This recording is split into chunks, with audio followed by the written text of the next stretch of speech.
In 1925, a Russian economist named Nikolai Kondratieff published a paper that would get him killed. He had spent 5 years analyzing commodity prices, interest rates, wages and trade data stretching back to the 1780s across Britain, France, and Germany. What he found was a pattern, not a vague tendency, not an approximate shape. A pattern so regular, so persistent, and so indifferent to the intentions of the people living inside it, that the Soviet government considered it an existential threat to their ideology. Kondratieff had discovered that capitalist economies do not march in a straight line toward progress or decay. They oscillate. They rise and crash on a cycle of roughly 50 to 60 years, with the precision of a tide. And the implications of that discovery were so dangerous that on September 17th, 1938, a military tribunal found him guilty of anti-Soviet activity and executed him by firing squad on the same day. He was 46 years old. His body was dumped in a mass grave at Kommunarka, a wooded estate on the outskirts of Moscow, where thousands of bodies from the Great Purge were buried under the trees. And here is the part that should unsettle you. His theory was not wrong. It was confirmed. Every major economic crisis since his execution has landed within the windows his 50-year wave predicted. The Long Depression of the 1870s, the Great Depression of the 1930s, the stagflation crises of the 1970s, the 2008 financial collapse.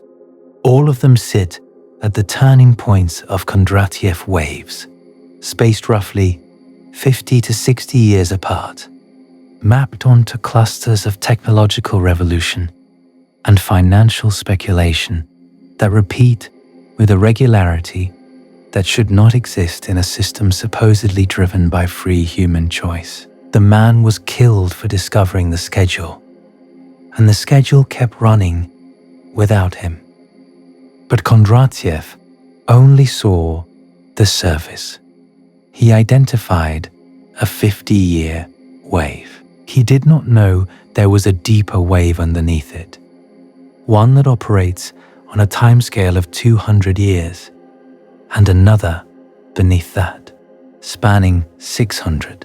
3 independent mathematical frameworks developed by researchers in different countries, different decades, and different academic disciplines all converge on the same structural finding. Civilizations do not collapse randomly. They follow a sequence, and every measurable indicator suggests the United States entered the final phase of that sequence somewhere in the last 15 years. You were never told this. Not because it is fringe, not because it is speculative, but because the institutions that should be explaining it to you are the same institutions that the pattern says are failing. Kondratieff was born on March 4, 1892, in a village called Galuivskaya, near Vichuga, in Russia's Kostroma province.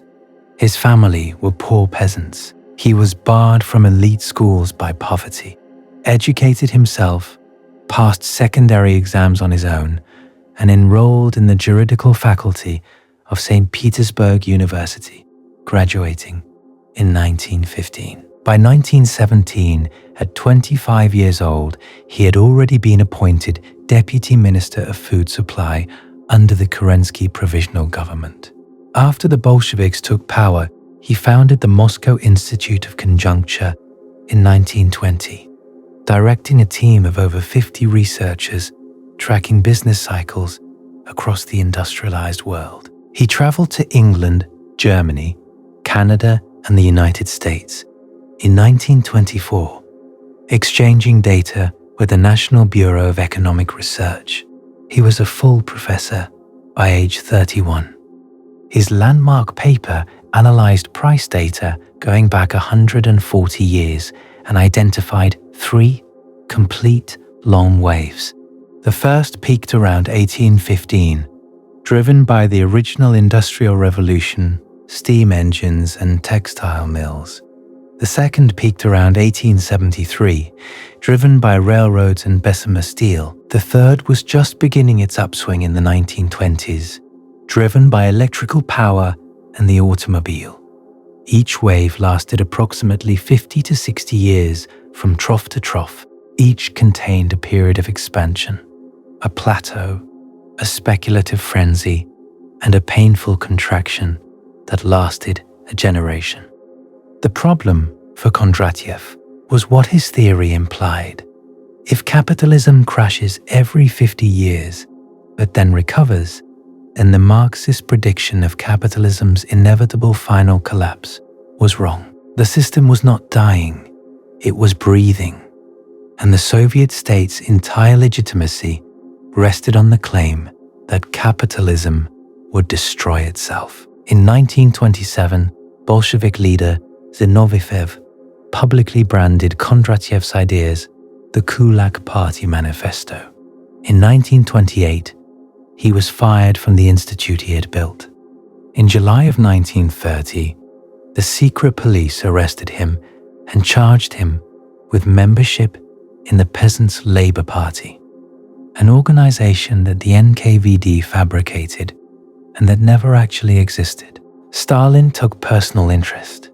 In a letter to Molotov dated August 2, 1930, he recommended that Kondratieff and other economist scoundrels be executed. The closed trial in January 1932 sentenced him to 8 years in Suzdal prison, where he continued writing economic papers as his health deteriorated. Then the Great Purge came, and the sentence was not enough. They retried him and shot him on the same day.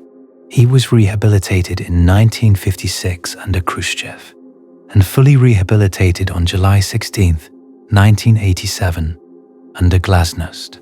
His wife Evgenia and daughter Elena had preserved his manuscripts for decades, leading to a 4-volume English publication in 1998. By then, the theory had been refined by others. Joseph Schumpeter, the Austrian economist who coined the phrase creative destruction, named the long waves Kondratieff waves in his honor in his 1939 work, Business Cycles. Schumpeter connected each wave to clusters of technological innovation, arguing that the economy does not grow smoothly, but in convulsive bursts driven by entrepreneurs who destroy the old to build the new.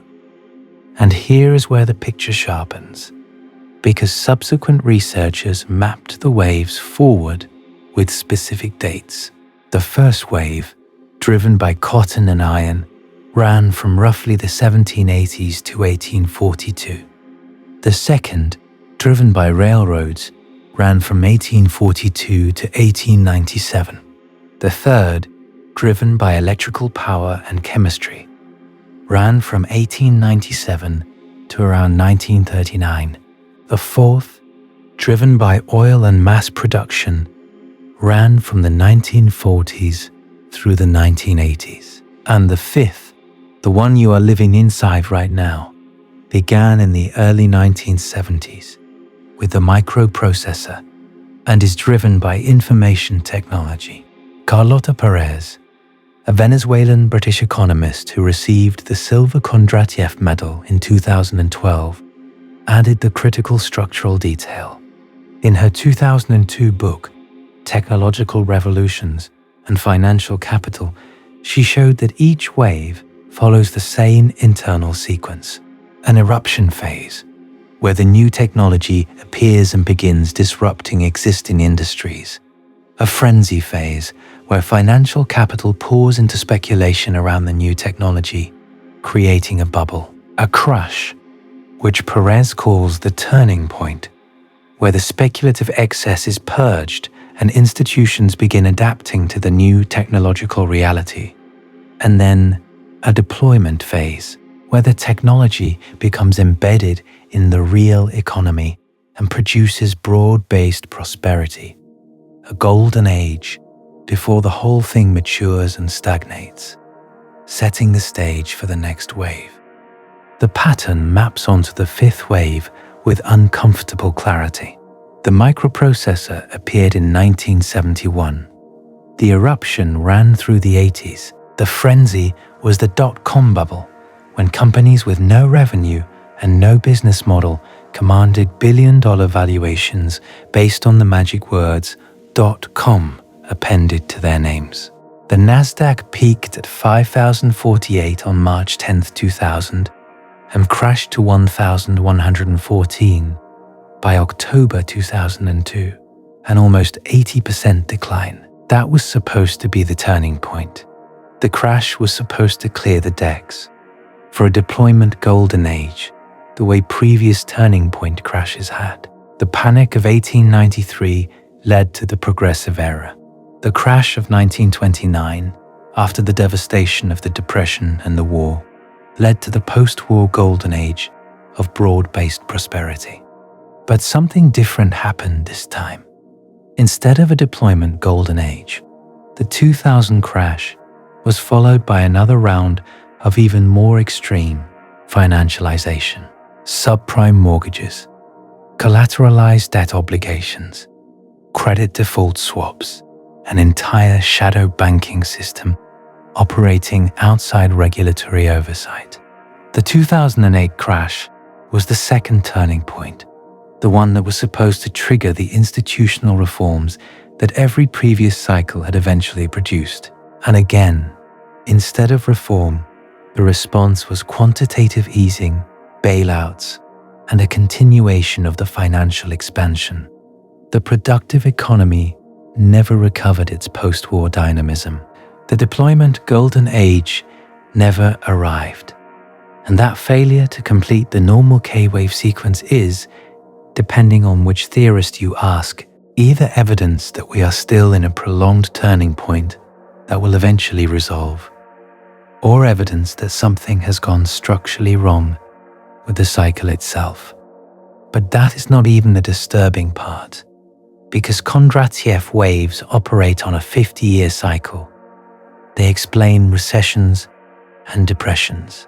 What they do not explain is the collapse of entire civilizations, the transfer of global power from one hegemon to another, the centuries-long arc that turns world-spanning empires into historical footnotes. For that, you need to go deeper. You need the 200-year cycle, and the man who mapped it had a very specific reason to be looking. Peter Turchin was born on May 22, 1957, in Obninsk, Russia. His father, Valentin Fyodorovich Turchin, was a physicist, a cyberneticist, and the creator of the Rafale programming language, which became the dominant artificial intelligence language in the Soviet bloc. In 1968, Valentin wrote an underground pamphlet called The Inertia of Fear, attacking Soviet totalitarianism. In 1970, he co-authored an open letter with Andrei Sakharov calling for democratization. By 1973, he had founded the Moscow chapter of Amnesty International. The KGB responded by stripping him of his position at the Keldysh Institute and launching a campaign of persecution. Facing near certain imprisonment, pressure from the United States Congress secured the family's expulsion from the Soviet Union in 1977.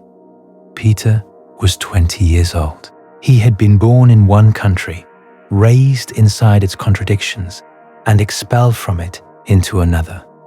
His father spent his life trying to reform a system from within. The system expelled him.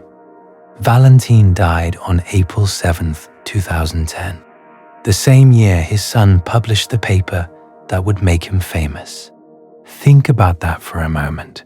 A man born in a country that no longer exists, the son of a dissident, expelled by an authoritarian state, now applies mathematical models to the potential disintegration of his adopted country. And when you read what those models say, you understand why the irony is not lost on him.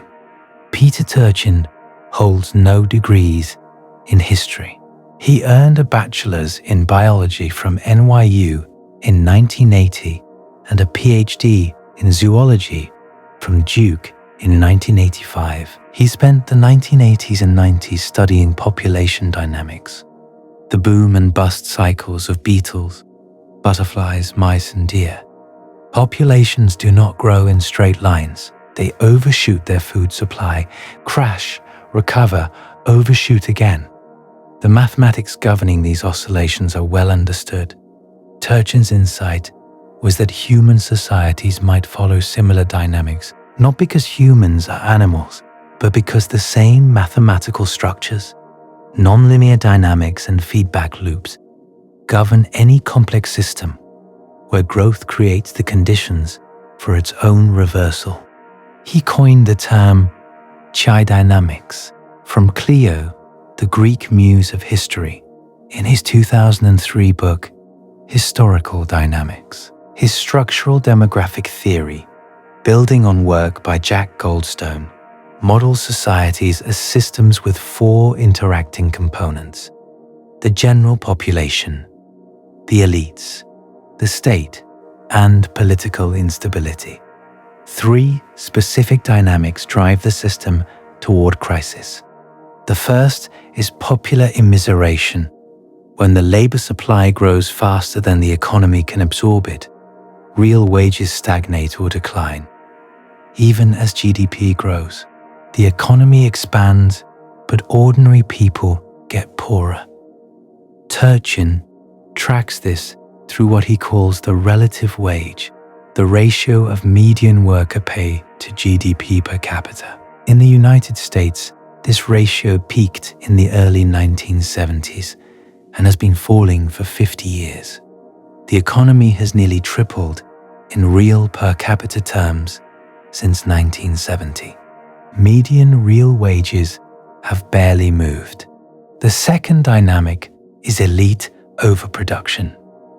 Rising inequality produces more wealthy people competing for a roughly fixed number of elite positions: congressional seats, cabinet posts, partnerships at top law firms, board memberships, C-suite roles. When supply outstrips demand, you get a growing class of frustrated would-be elites, people with the credentials and the wealth to expect power, but no pathway to obtain it. Turchin calls them counter-elites, and he considers them the single most dangerous element in the system. The numbers are specific.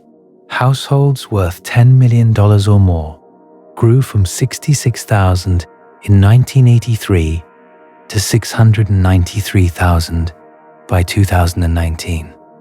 Self-funded political candidates spending $1 million or more on their own campaigns numbered 36 in 2020 alone, compared to exactly 1 throughout the entire 1990s. Law schools produce roughly 25,000 more graduates per year than the legal economy can absorb, most of them carrying six-figure debt. The third dynamic is state fiscal crisis. As the demands on government grow and revenues fail to keep pace, the state hemorrhages capacity and legitimacy simultaneously. United States federal debt to GDP crossed 100% and stood at approximately 122% by the end of 2025. For context, that ratio averaged around 36% from the 1970s through 2005. These three variables feed into the political stress index, a composite measure that produces a graph for America resembling a hockey stick, low and flat through the post-war decades, then climbing sharply from the 1970s. The previous peak was the 1860s, the Civil War era. Turchin's models project the current peak to arrive in the mid-2020s, and he has stated publicly that the demographic variables driving it are all worse than they were before the Civil War. And in February of 2010, Nature magazine asked leading scientists for their 2020 visions, forecasts for the coming decade. Turchin submitted a piece titled "Political Instability May Be a Contributor in the Coming Decade." He wrote that the next 10 years were likely to bring growing instability in the United States and Western Europe. He cited stagnating real wages, a growing gap between rich and poor, overproduction of young graduates with advanced degrees, and exploding public debt. He later admitted the results for the United States scared him. That prediction was published before the Arab Spring, before Occupy Wall Street, before the Trump phenomenon, before Black Lives Matter, before the George Floyd protests of 2020, which became the largest mass protests in American history, before the January 6th Capitol riot, and in August 2020, Turchin and Andrei Kondratieff published a formal retrospective in PLOS ONE, confirming that anti-government demonstrations and riots had increased dramatically during the decade, exactly as forecast. Here is what that means in concrete terms. In 2012, Turchin published a paper in the Journal of Peace Research titled "Dynamics of Political Instability in the United States, 1780 to 2010. It documented a 50-year cycle of political violence in American history, with spikes around 1870, 1920, and 1970, and predicted the next spike around 2020. He assembled a database of 1,590 individual political violence events across 230 years of American history: assassinations, riots, lynchings, bombings. The data showed oscillations with a period of approximately 50 years superimposed on a longer 200-year secular cycle, and both cycles were converging on the same decade. In 2016, before the presidential election, Turchin published Ages of Discord, tracking roughly 40 social indicators that had turned negative in the 1970s. He warned that America was rapidly approaching a historical cusp, at which American society will be particularly vulnerable to violent upheaval. The book was published by a small academic press called Beresta Books and received almost no mainstream attention. Then 2020 happened. Time magazine ran the story. The Atlantic profiled him. Suddenly, everyone wanted to know how a former entomologist had called the crisis a decade early. His most recent book, End Times, published by Penguin in June 2023, drew on the CrisisDB database of nearly 200 past societal crises. The specific finding that should concern you is this: in 75% of cases where the structural demographic pattern matched what America is currently experiencing, the result was revolution, civil war, or state breakdown. The remaining cases that avoided catastrophe shared a common feature: elites voluntarily accepted constraints on their own wealth and power before the crisis peaked. The New Deal is arguably the closest American example, but Turchin notes that the New Deal was implemented during a crisis, not before one. The question is whether a society can implement structural reform before the mathematics force a reckoning. So far, the historical record is not encouraging. Now, here is the misconception you need to let go of. The popular story is that Turchin predicted COVID or predicted Trump. He did neither. He predicted structural instability driven by specific, measurable variables, and his model is completely indifferent to the triggering events. The pandemic did not cause the instability. The election did not cause it. They were matches dropped on kindling that had been accumulating for decades. If COVID had not happened, something else would have triggered the same dynamics because the structural conditions, the immiseration, the elite overproduction, the fiscal crisis were already locked in. That is what makes the prediction disturbing. It was not about what would happen. It was about what had to happen, given the mathematics. But Turchin's model covers individual societies. His 200-year cycles track the internal dynamics of specific civilizations. They do not explain the larger pattern, the transfer of global power from one civilization to the next. For that, you have to zoom out further to a time scale that makes 200-year cycles look like seasonal weather. And the person who mapped that pattern spent his entire life watching empires from the inside. Giovanni Arrighi was born on July 7, 1937, in Milan, Italy. His father died when he was a teenager.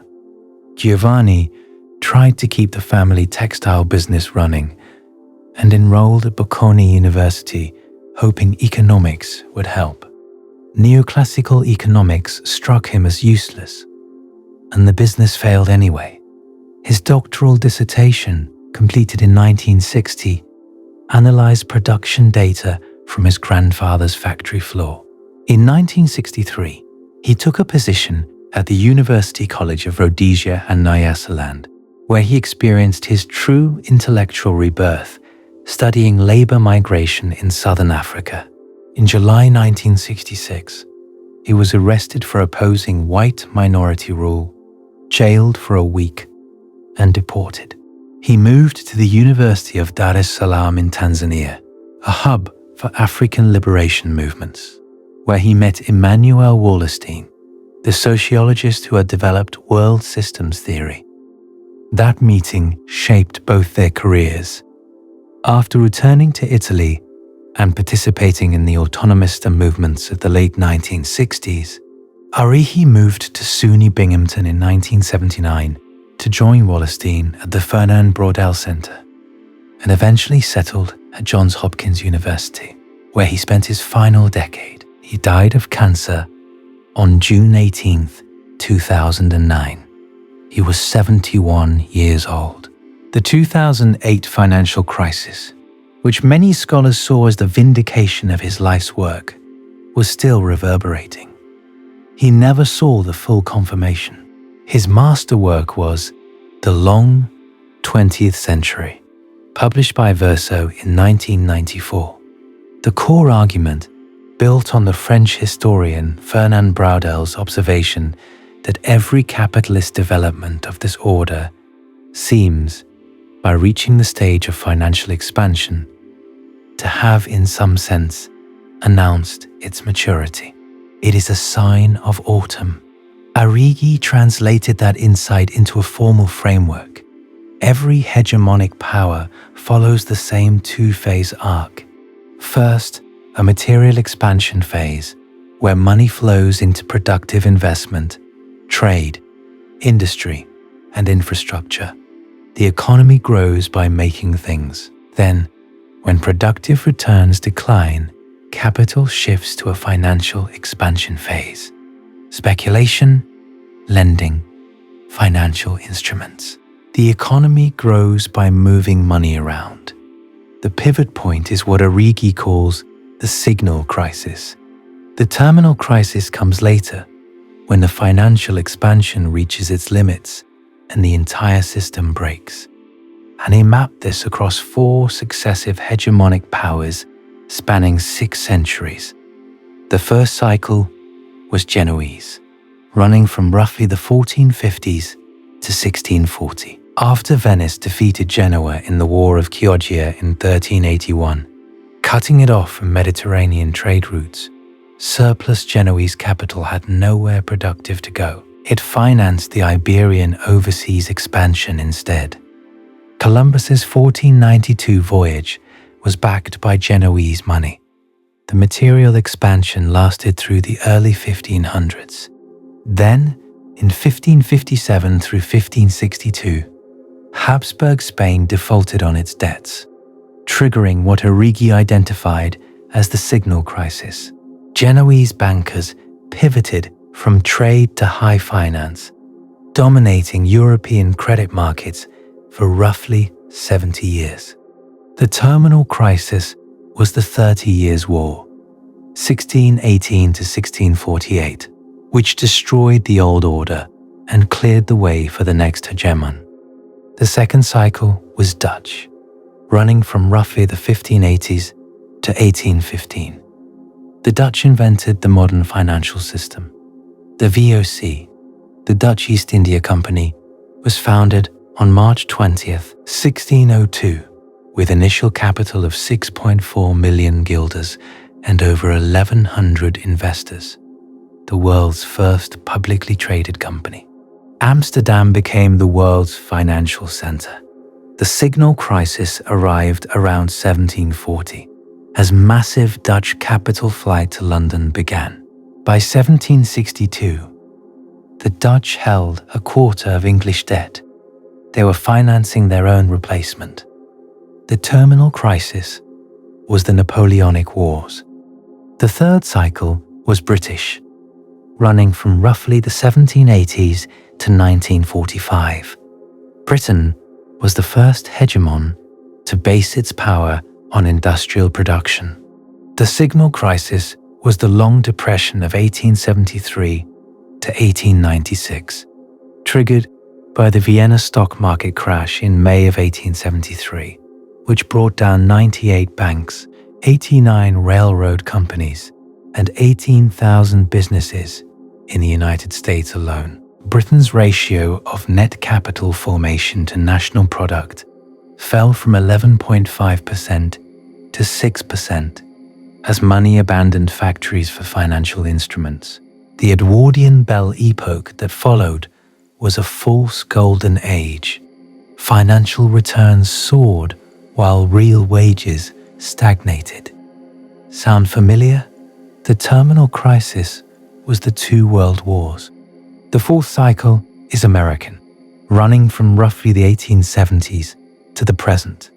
The United States internalized transaction costs through the vertically integrated transnational corporation, a form of business organization that did not exist before the late 19th century. General Motors, Standard Oil, US Steel, these were not just big companies. They were organizational innovations that reduced the costs of coordinating complex production across vast distances. The material expansion was the golden age of capitalism, 1945 to the early 1970s, underwritten by Bretton Woods, the Marshall Plan, and the most sustained period of broad-based wage growth in American history. Factory workers bought houses. Their children went to college. The middle class was not a marketing term. It was a measurable economic reality. The signal crisis arrived between 1968 and 1973. Vietnam, the global upheaval of '68. Nixon abandoning gold convertibility on August 15, 1971, effectively ending the Bretton Woods system. The OPEC oil shock of '73, which quadrupled oil prices overnight. Paul Volcker's interest rate shock of 1979 through '82, which killed inflation by strangling the productive economy, ushered in the era of financialization. Since then, the United States has been in the financial expansion phase, the same phase that preceded the terminal crisis in every previous cycle. The evidence of financialization is not subtle. Foreign exchange trading rose from 11 times global trade in 1979 to 20 times by 1984. Financial industry income, as a proportion of GDP, rose from 2.5% in 1947 to 7.5% by 2010. Investment bank assets grew from 33 billion, or 1.3% of GDP, in 1978 to 3.1 trillion, 22% of GDP, in 2007. Asset-backed securities went from practically nothing to $4.5 trillion, 32% of GDP in the same period. These numbers describe an economy that has shifted its center of gravity from production to speculation, from making things to trading claims on things. That is not a value judgment. That is what the data shows. And here is the pattern that should keep you up at night. In every cycle, the declining hegemon finances its own replacement. Genoa financed the Dutch Republic. Amsterdam financed London. Britain financed America. And America has financed China through debt purchases, foreign direct investment, and technology transfer for 40 years. Arrighi identified 3 possible outcomes for the end of the American cycle. The first was that America would consolidate a world empire, preventing any successor from emerging through military dominance. He considered this unlikely, given the costs of maintaining global military presence, the overstretch that had weakened every previous hegemon that tried, and the diminishing returns on military investment in a nuclear age. The second was that China would become the next hegemon, following the historical pattern. He explored this at length in his 2007 book Adam Smith in Beijing, analyzing China's extraordinary economic rise through the lens of his cyclical framework. But he left the question genuinely open, noting that China's political system and America's unmatched military capability created conditions different from any previous hegemonic transition. The third possibility, the one he spent his final years thinking about most carefully, was something that had never happened before in the 600-year history of the system. Systemic chaos. No new hegemon, no orderly transition, no recognizable successor. The end of the pattern of hegemonic succession itself. And this is where Arrighi's framework intersects most directly with Wallerstein's. If the capitalist world system is approaching its structural limits, as Wallerstein argued, then the pattern of hegemonic succession may not repeat, because the system that generated the pattern is itself breaking down. You do not get a new chapter because the book is ending. Not the book of human civilization, the book of this particular form of civilization.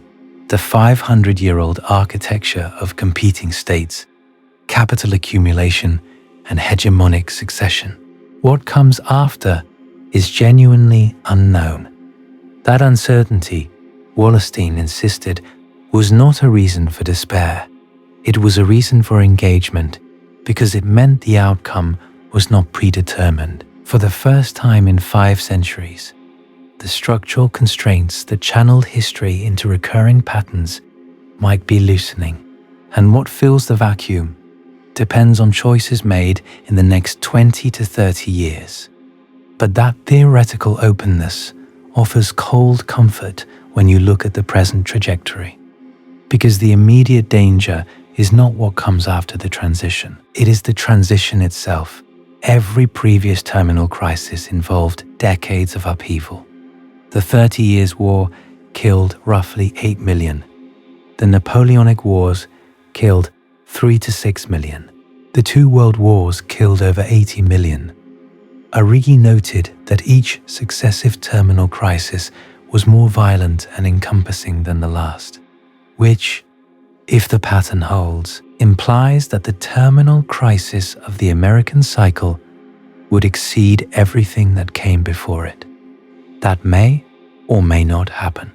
The nuclear age changes the calculus, but the structural pressures that produce those previous crises, the pressures that every framework independently identifies, are present and measurable right now. Let that sit for a moment, because the frameworks are not just interesting in isolation. They are terrifying in combination. The numbers you can verify yourself are the ones that matter most, because abstract frameworks only become dangerous when you can see them operating in the data around you. And the data right now reads like a checklist for civilizational crisis, drawn from every framework simultaneously. Federal debt to GDP stood at 122% in late 2025. The Congressional Budget Office projects it will reach 156% by 2055, under baseline assumptions. The ratio averaged around 36% for 3 decades before the signal crisis of the 1970s, roughly 64% before 2008, and then the floor gave way. This is not a post-COVID phenomenon. The structural fiscal deterioration began in the 70s, exactly when every framework says the American signal crisis occurred. The pandemic accelerated a trend that was already 50 years old. Wealth concentration has returned to levels last seen before the 1929 crash. The top 1% of American households holds approximately 32% of total net worth, according to Federal Reserve data from late 2025. The top 10% holds roughly 67 to 70%. The bottom 50% holds about 2.5%. The income Gini coefficient peaked at 0.494 in 2021, compared to 0.397 in 1967. Thomas Piketty's data shows the top 1%'s pre-tax income share climbing from around 10% in 1980 to approximately 20% by 2019. Matching the levels of the 1920s, the number of American billionaires has tripled since 2000, from 298 to 902 in 2025, with combined wealth of $7.6 trillion growing at 7.5% annually, while the global economy grows at 2.3%. The wealth is pulling away from the economy that supposedly generates it. Institutional trust has experienced a collapse that has no modern precedent. When Pew Research first measured trust in the federal government in 1958, 73% of Americans said they trusted the government to do the right thing most of the time. By late 2025, that figure was between 16 and 22%, depending on the survey. Gallup's data shows trust in the legislative branch at 32%, the judicial branch at 49%, and all 5 governance measures near 5-decade lows. In the 1970s, 64% of the opposition party still trusted government on international issues. Today, that figure is 20%, a 44-point collapse.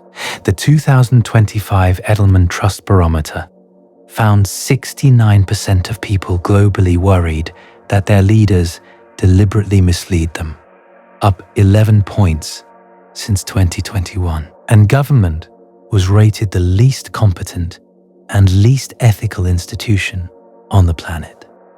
Political polarization is at its widest point since Reconstruction. The gap between Democratic and Republican Party averages on the DW Nominate ideological scale. The standard measure of congressional ideology shows virtually zero overlap between the parties today.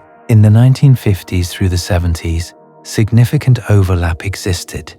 Moderates in both parties occupied common ground. That center has been completely evacuated.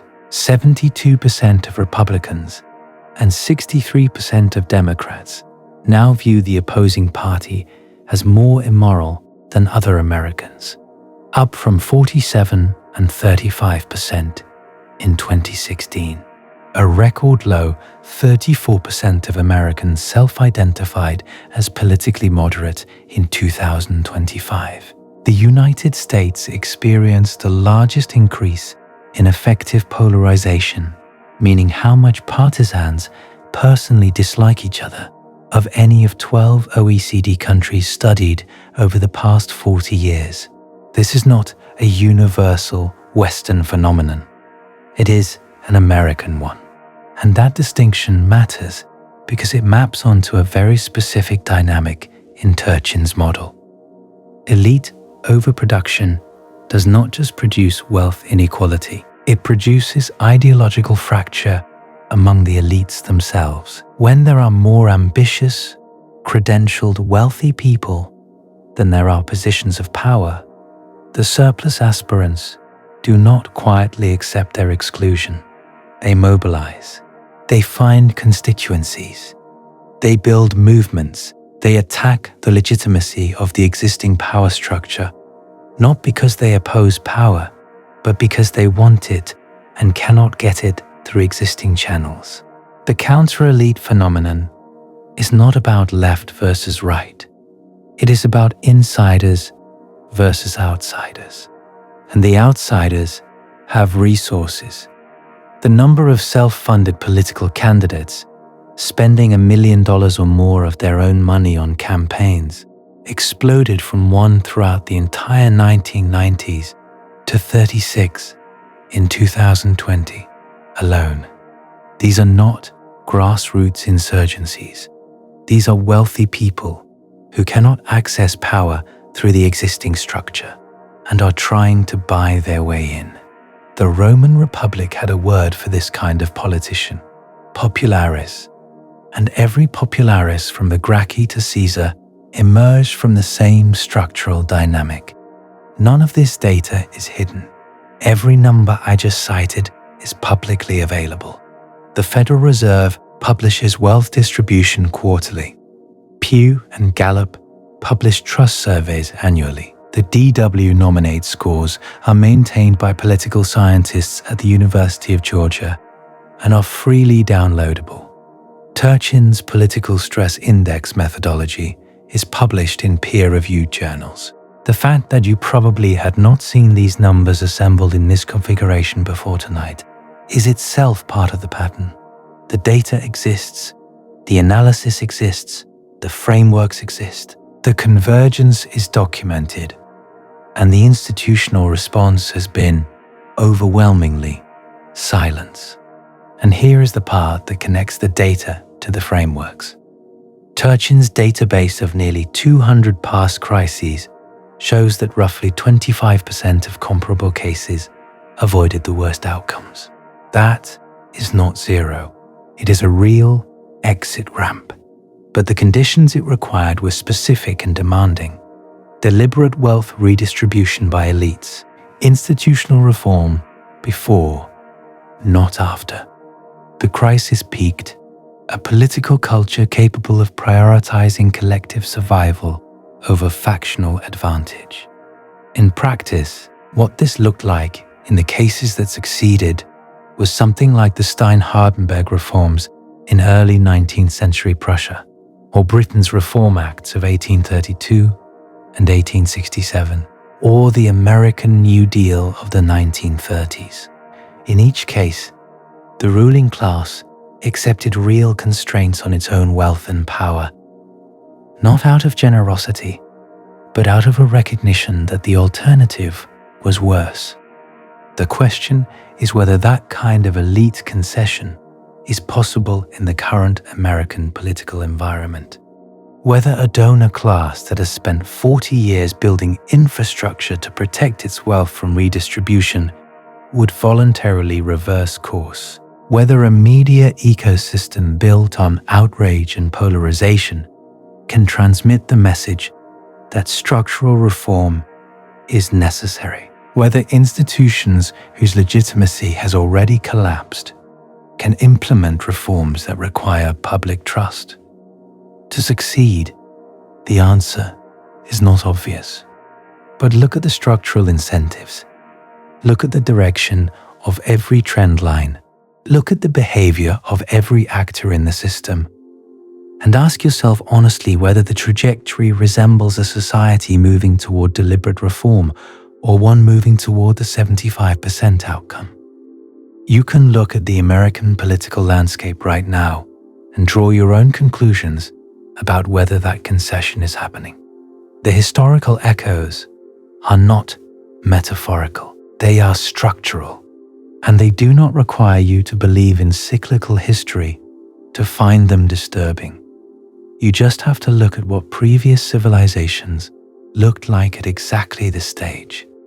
The fall of the Roman Republic took 106 years from the tribunate of Tiberius Gracchus in 133 BC to Augustus assuming power in 27 BC. And it started with exactly the configuration Turchin describes: wealth concentration, elite overproduction, state fiscal strain after Rome's conquest of the Mediterranean.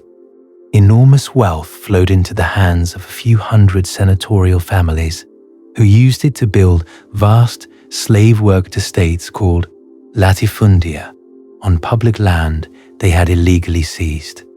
Meanwhile, the citizen soldiers who had won those conquests came home to find their small farms absorbed into aristocratic estates. They flooded into Rome as a landless urban underclass. The gap between the richest and poorest Romans widened to a chasm that would have been unrecognizable 2 generations earlier. Tiberius Gracchus proposed enforcing the legal limit of 500 eugera, roughly 300 acres, on occupation of public land and redistributing the excess to landless citizens in plots of about 30 eugera. It was not radical redistribution, it was enforcement of existing law. In June of 133 BC, a mob led by the Pontifex Maximus Scipio Nasica bludgeoned him to death on the Capitoline Hill. It was the first political murder in Rome in centuries, and it established a precedent that would never be undone. His brother Gaius continued the reforms and was killed in 121 BC after the Senate issued the first ever Senatus Consultum Ultimum, an emergency decree authorizing lethal force against its own citizens. What followed was a century of accelerating breakdown. Sulla marched his legions against Rome in 88 BC, the first time a Roman general turned his army on the city. He instituted proscription lists, publicly posting the names of Roman citizens who could be killed on sight with impunity, their property confiscated and distributed to supporters. Spartacus led 70,000 enslaved people in revolt from 73 to 71 BC. Caesar crossed the Rubicon on January 10th, 49 BC. He was assassinated on March 15th, 44 BC. More civil wars followed until the Republic was gone and an emperor stood in its place. The dynamics between optimates and populares, between the conservative elite defending accumulated wealth and populist politicians appealing to the dispossessed, map onto the present with a precision that professional historians find uncomfortable. Turchin himself has drawn the parallel explicitly. The Gracchi are the first documented case of what he calls the elite overproduction dynamic, where counter-elites emerge from within the ruling class to champion popular grievances, not necessarily out of altruism, but because the system has produced more ambitious, wealthy, credentialed people than it has room for at the top. The blocked aspirants find their path to power through mobilizing the discontented masses below.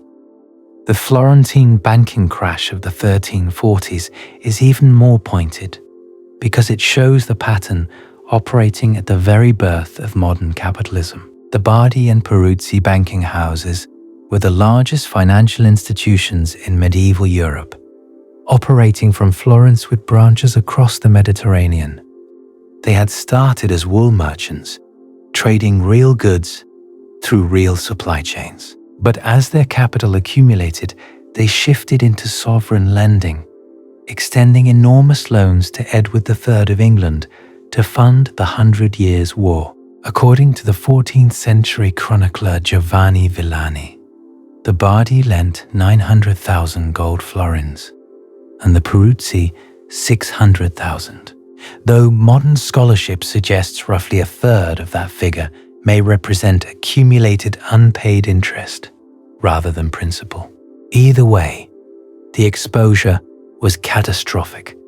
When Edward repudiated his debts in 1343, the Peruzzi went bankrupt that year. The Acciajuoli Bank also failed, despite having made no loans to England at all, demonstrating the contagion dynamics that would repeat in 2008 when Lehman Brothers' collapse dragged down institutions with no direct exposure to subprime mortgages. The Bardi collapsed by 1346. Florence plunged into depression.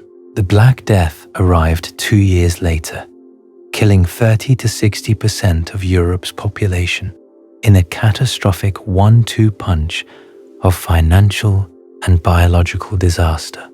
The pattern is identical to what Arrighi describes at every subsequent scale.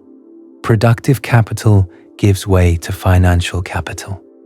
Financial capital concentrates into sovereign credit.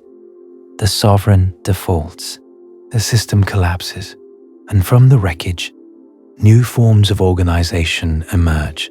The Medici banking dynasty rose from the ashes of the Bardi and Peruzzi, developing new financial techniques that would eventually seed the Genoese innovations of Arrighi's first systemic cycle. Destruction was not the end. It was the mechanism of transition. The Dutch decline tracks the pattern with almost mechanical precision. The VOC, founded in 1602 as the world's first publicly traded company with initial capital of 6.4 million guilders and over 1,100 investors, was the most powerful commercial enterprise in human history. At its peak, it commanded 50,000 employees, a private army, and a fleet of nearly 5,000 ships. It was nationalized in 1795 and dissolved in 1799. In under 2 centuries, it went from the most innovative business organization on earth to a bankrupt shell. The Amsterdam Wisselbank, founded in 1609 as the anchor of the world's most sophisticated financial system, secretly violated its own reserve principles by making unsecured loans to the VOC, the world's first central bank, undermined by the world's first too-big-to-fail corporation.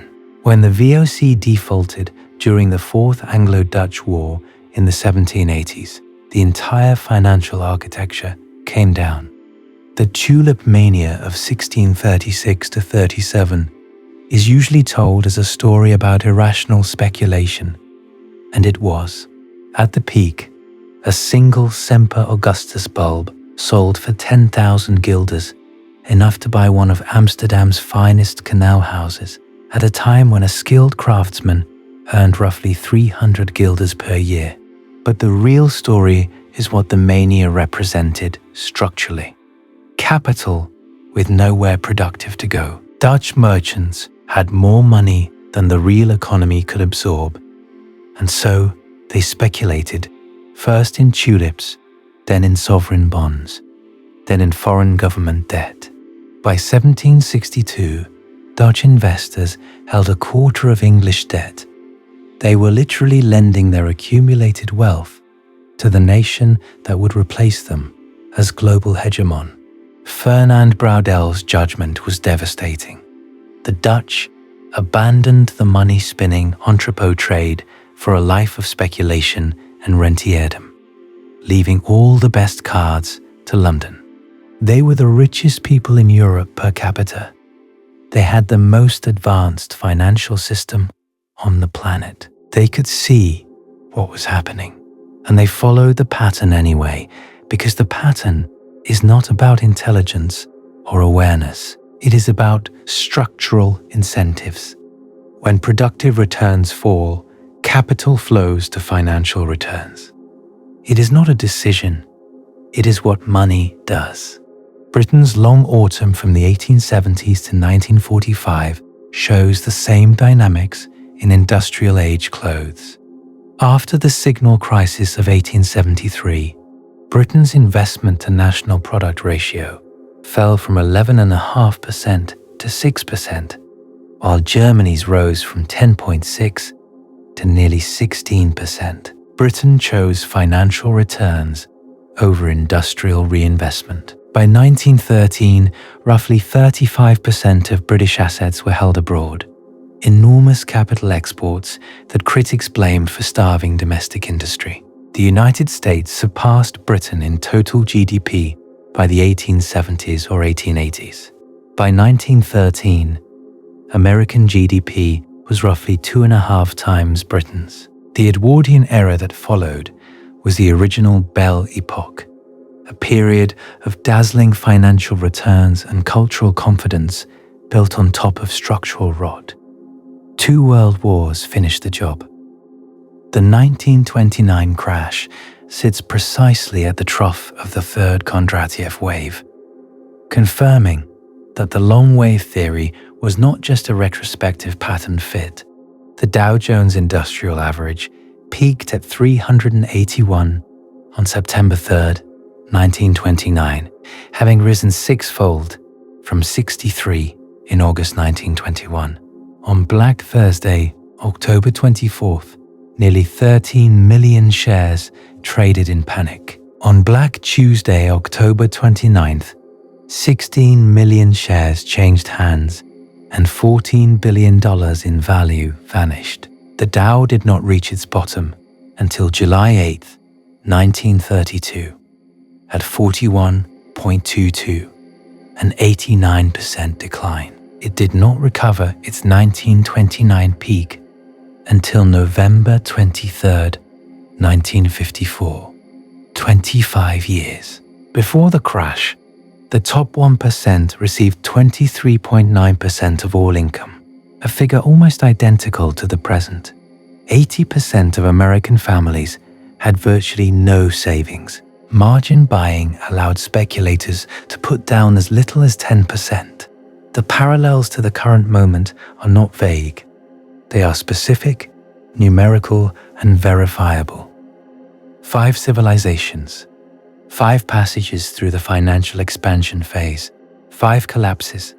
The sequence varies in speed, in the specific triggering events, in the degree of violence. But the structural arc is the same every time. Productive investment gives way to financial speculation. Wealth concentrates. Elites fracture into competing factions. The state loses fiscal capacity and public legitimacy. Institutional trust evaporates. And then something breaks. Arrighi noted something else, something that makes the current moment different from any previous one. Each successive cycle has been shorter than the last, roughly 220 years between the signal crises of the Genoese and Dutch cycles, roughly 180 for the Dutch to British transition, roughly 130 for British to American. The acceleration is itself part of the structure. Each cycle moves faster, involves more people, encompasses more of the globe, and produces a terminal crisis of greater intensity than the last. The 30 Years' War killed roughly 8 million. The Napoleonic Wars killed 3 to 6 million. The 2 world wars killed over 80 million combined. Now zoom out to the full 600-year view. Emanuel Wallerstein, who died in 2019 after spending 50 years studying the capitalist world system, argued that the system began in the long 16th century, roughly 1450 to 1640, emerging from the crisis of feudalism. By his count, the system is approximately 575 years old, and he believed it entered a structural crisis beginning in the 1970s, not merely a cyclical downturn but a terminal phase driven by three secular trends approaching their asymptotes. The exhaustion of cheap labor pools globally, as rural populations everywhere were drawn into the wage economy. Rising environmental costs that can no longer be externalized because there is no way left to dump pollution. And the geographic limits of expansion, since there is no new frontier to absorb surplus capital and population. For 5 centuries, capitalism resolved its internal contradictions by expanding outward. It incorporated new territories, new labor forces, new resources. That strategy has reached its physical limits. The planet is full.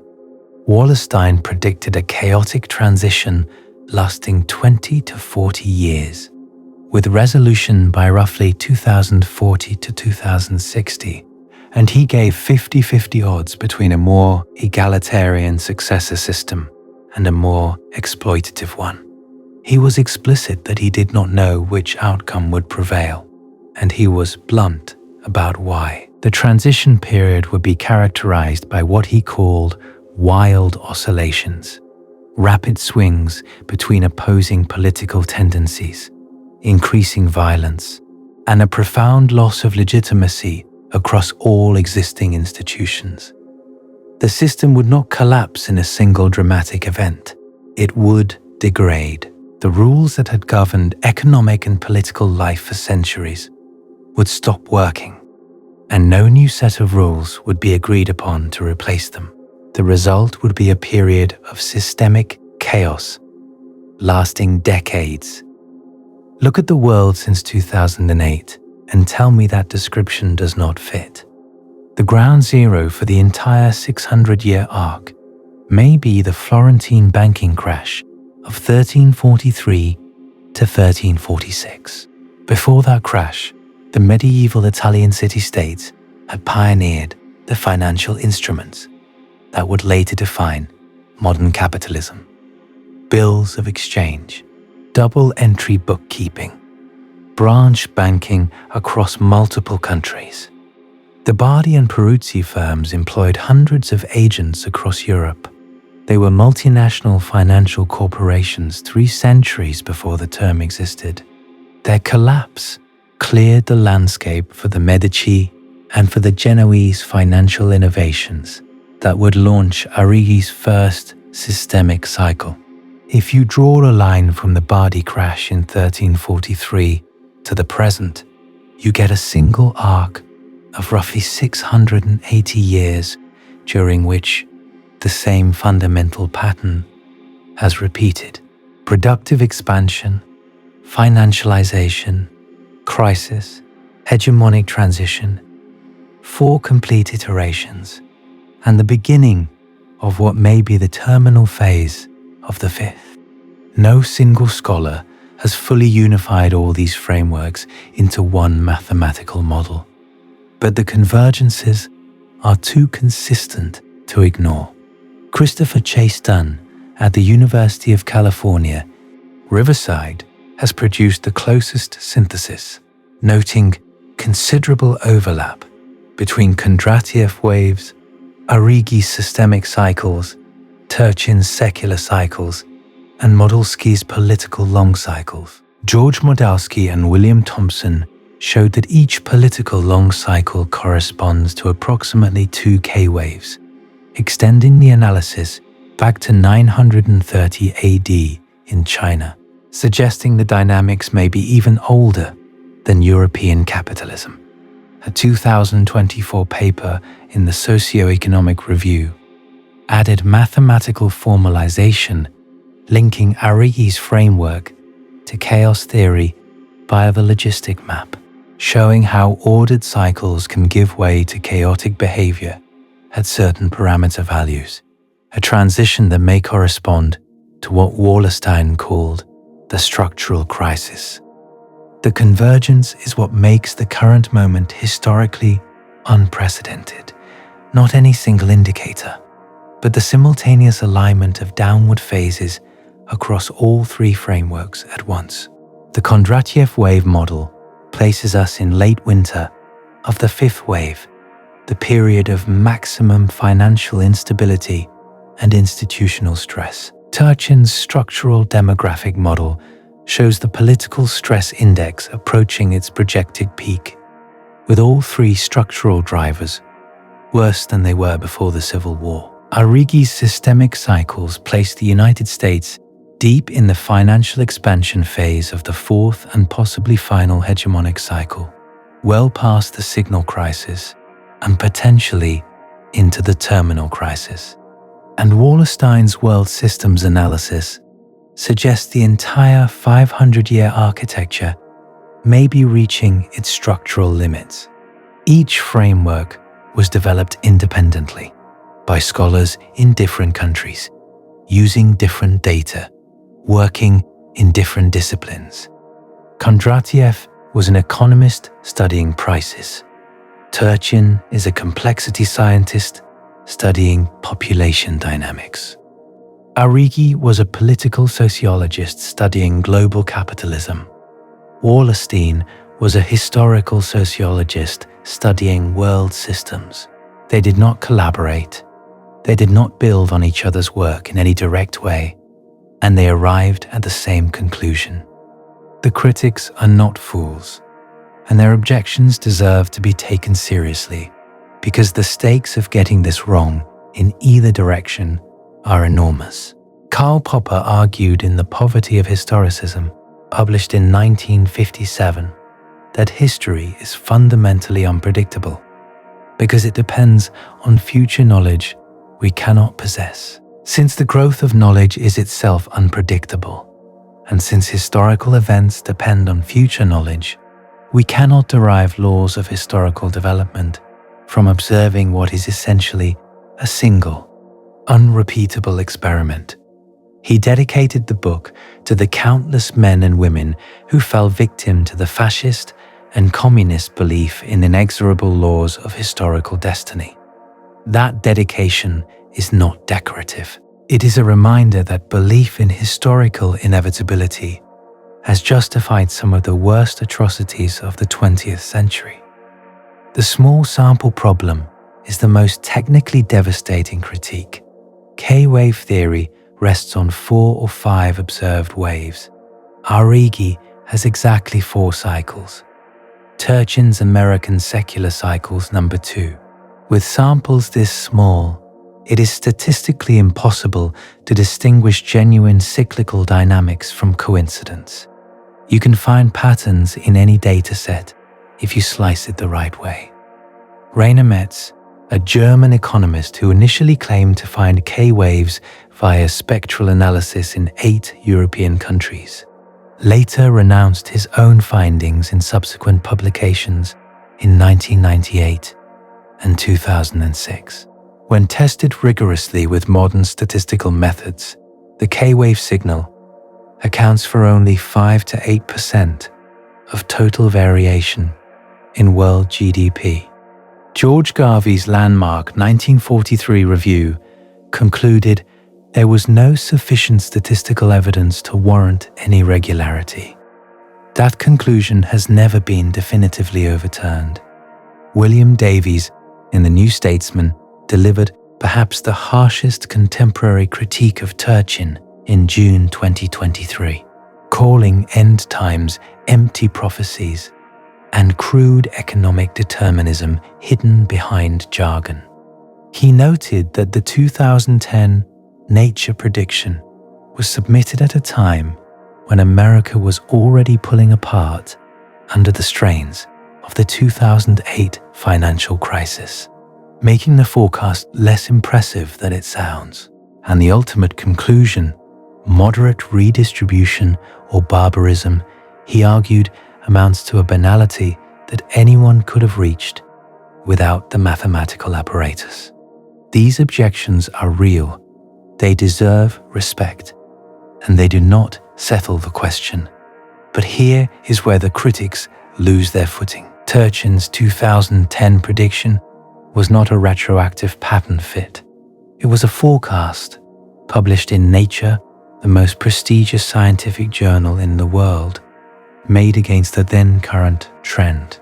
Instability indicators had actually been declining before 2010. His models said they would reverse, and they did.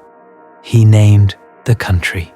He named the decade. He identified the specific mechanisms, and he was correct on all counts. You can dismiss that as coincidence. But in science, a prediction that is specific, falsifiable, and confirmed carries more evidential weight than any number of post hoc objections. Turchin himself rejects the cyclical history label entirely. He has written that Cliodynamics does not go looking for cycles, but does not shy away from them when the evidence supports them. He compares his work to weather forecasting.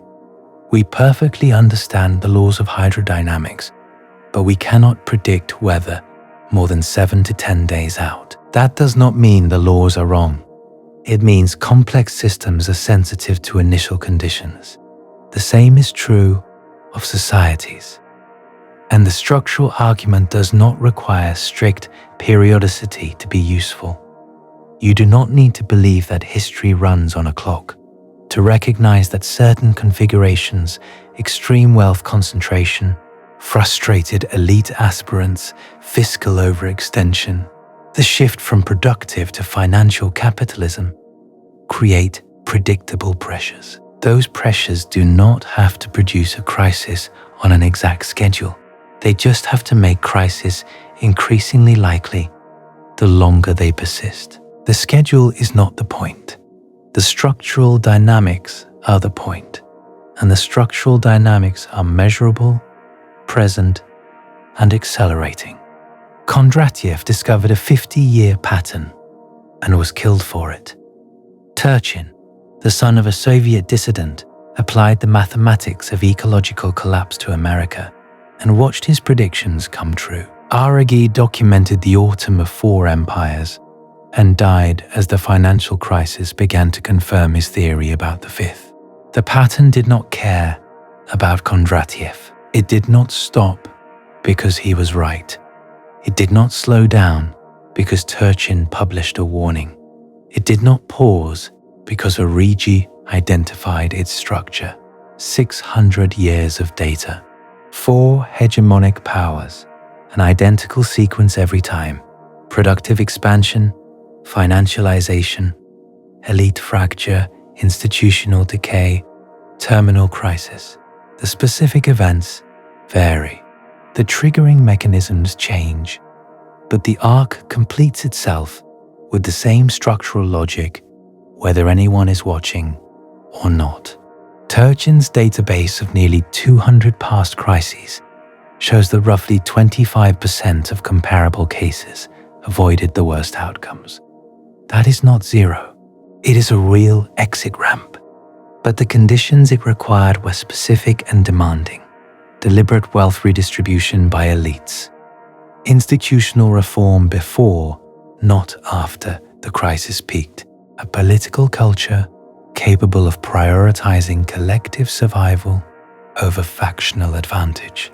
You can look at those conditions and look at the present moment and draw your own conclusions about whether they are being met.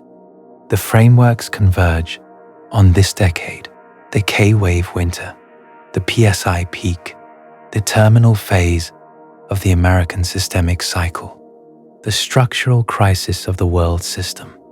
These are not metaphors. They are specific analytical findings derived from independent datasets using different methodologies.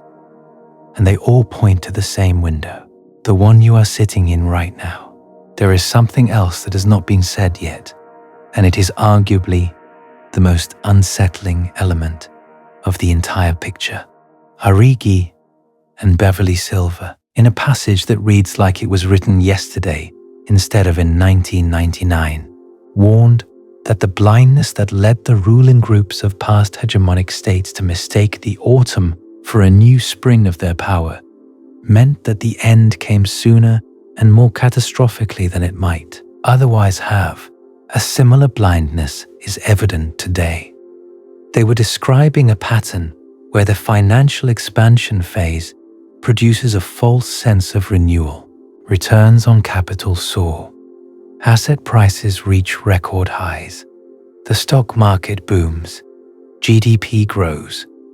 And the ruling class interprets these signals as evidence that the system is thriving, when in fact, they are the classic markers of the autumnal phase, the phase that in every previous cycle preceded the terminal crisis.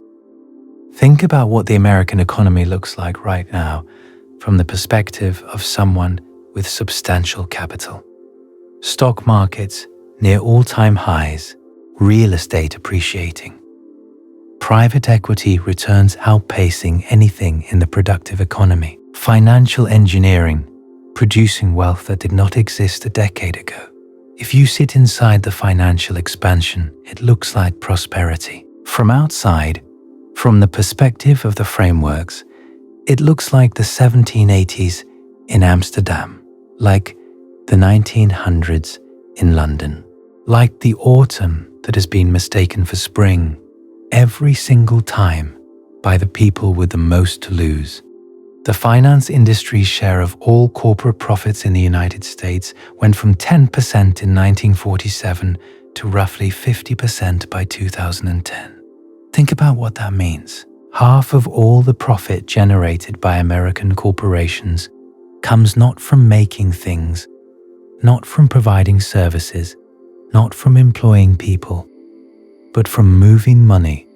Investment bank assets grew from $33 billion in 1978 to $3.1 trillion by 2007.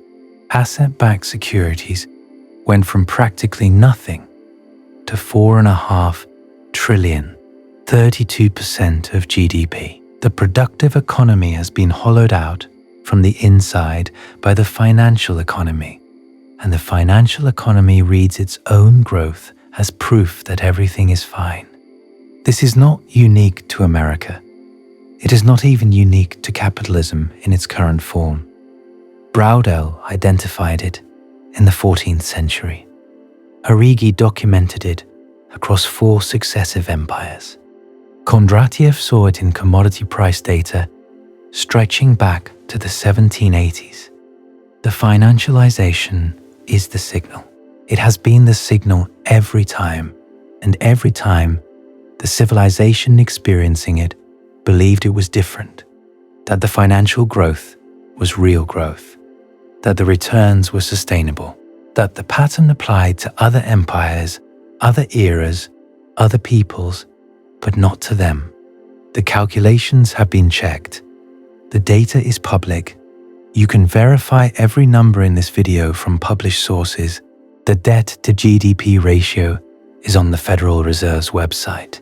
The wealth concentration figures come from the Fed's distributional financial accounts. The trust data is from Pew and Gallup. Turchin's original Nature paper is freely available. Arrighi's book is in every research library. The pattern is not hidden. It is not suppressed. It is sitting in the open, assembled from publicly available data across 6 centuries, confirmed by 3 independent theoretical frameworks. And it says that the sequence, once it reaches the financial expansion phase, has never been reversed without either deliberate structural reform or systemic collapse.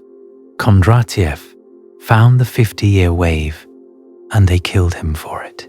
Turchin mapped the 200-year cycle and published a warning that came true while the institutions that should have listened dismissed him as a crank.